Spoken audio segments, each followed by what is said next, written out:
I have failed. Miserably failed. And it's raining.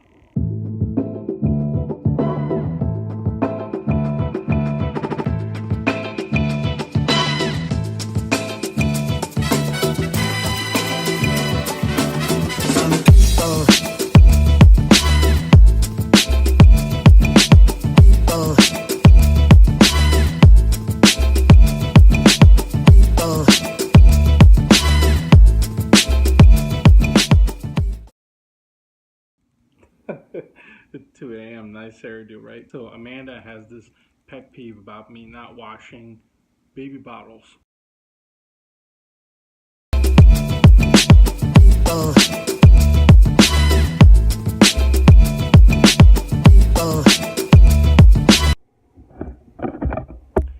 All done.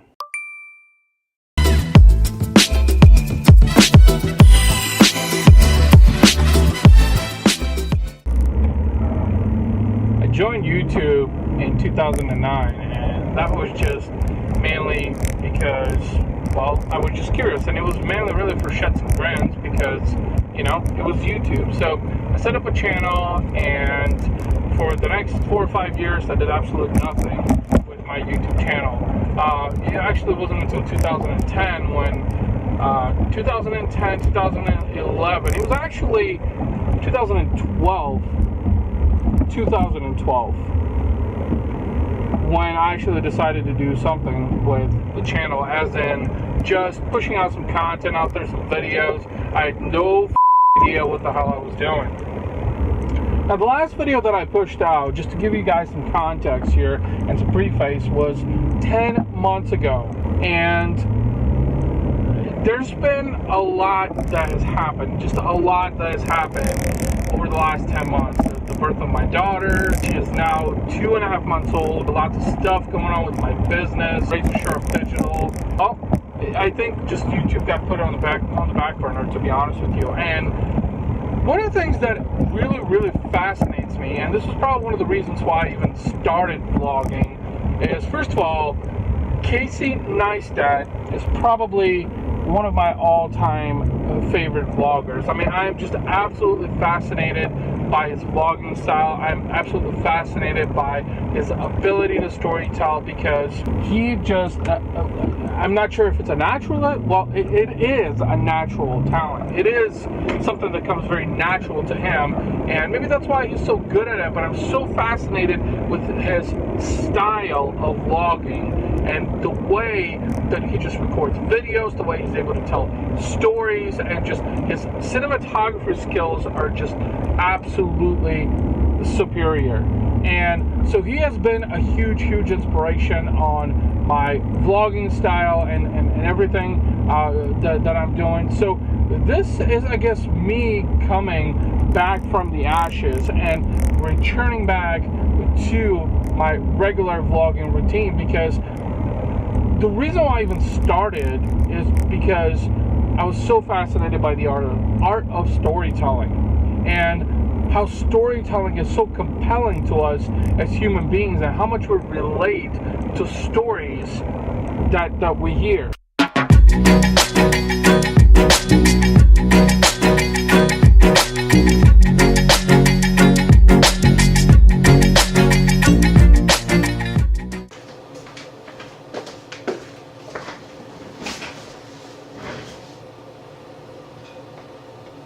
And so what I wanted to talk about in this video is what I have learned in this experiment. And it really wasn't an experiment. It's just, I think it just fell off the radar. I think that I struggled really with the context of the show and really being diligent, I think, just with the vlogging itself. And this isn't actually the first time that I have failed with the vlog. This is actually probably the second, third, or maybe even fifth time that I have failed at the vlog, and that's okay, because I have become accustomed to failure, especially as an entrepreneur, and understanding that failure is sort of essential to entrepreneurship, and the vlog is no exception to that. Now, one thing that I do want to mention is Casey Neistat's video, Do What You Can.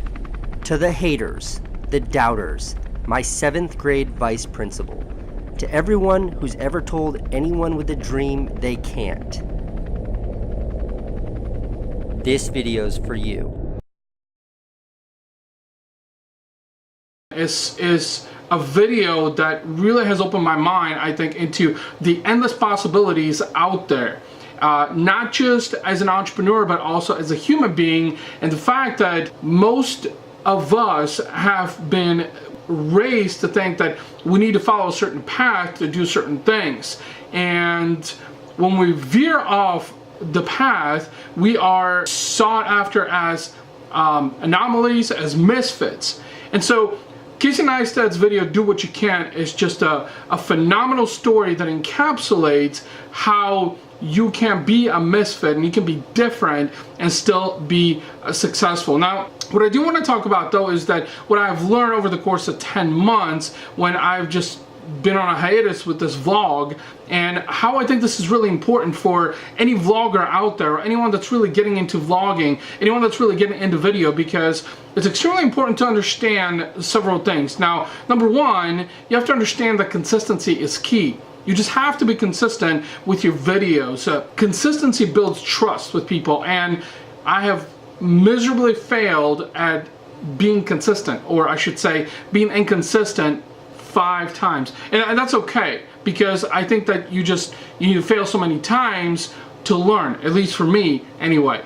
Now, the other thing about video is time consumption. It can be such a giant time suck, and that can be very problematic, you know, to be able to shoot videos, especially as I was attempting to do a video every single day, and then I discovered that that can be extremely time consuming, and therefore it just was it just wasn't feasible to do. So as a result, what I have learned over the last 10 months is that now, in having a revived approach to the Biz Grind vlog, will entail in shooting 1 video per week. At least that is kind of where I want to start off and see just kind of how it goes, because another thing that I've learned is that repetition makes perfect. So you have to be consistent with your vlog and with your video. Then you have to also take into consideration the time that it takes between shooting and editing and mastering and publishing. So with that being said, I think for right now, a new video will be published every Wednesday on my channel, and that way I have enough time, so that's 1 full week, almost 1 full week, to be able to shoot new content, being able to edit and master it and push it out. And so let's talk more specifically about what I've learned and what I want to share with you guys, especially if you're getting into video. It's important to have a system, okay, to figure out what you're going to do day to day and how you're going to shoot your videos, everything from your setup to your equipment to your storyboard and what you're going to talk about. Now, I know a lot of people tend to wing a lot of that stuff. You know, I used to think that I could wing a lot of that. For instance, I didn't use a storyboard, and then I found out that it's actually a lot more beneficial if I storyboard it and just kind of got a general idea, even just in a bullet point format, about the things that I wanted to talk about in every specific episode. The other thing is you got to pace yourself, okay? This is a really big essential component, is because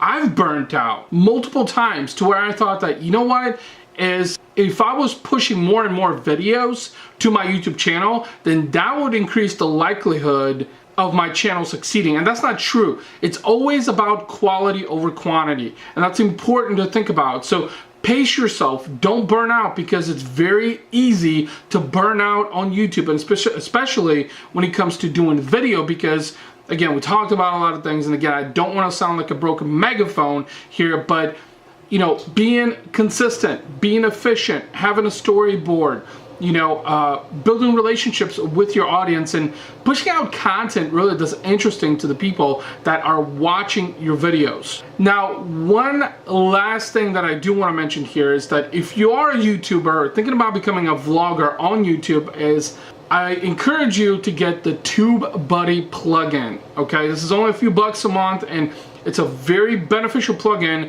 that can give you a lot of in-depth insight into how to optimize your videos, and just really more discoverability about what it is that people are looking for when it comes to, you know, your videos and, you know, what's most engaging, you know, what type of content are people, you know, perusing, to where you can shoot more videos of that nature to ultimately increase your level of engagement. That's really it, guys. You know, I'm probably excited, I guess, to be back at this point. One new video per week at this point. This is the Best Grind, episode 68, I think. Let me know what you guys think in the comments. Until next time, bye-bye.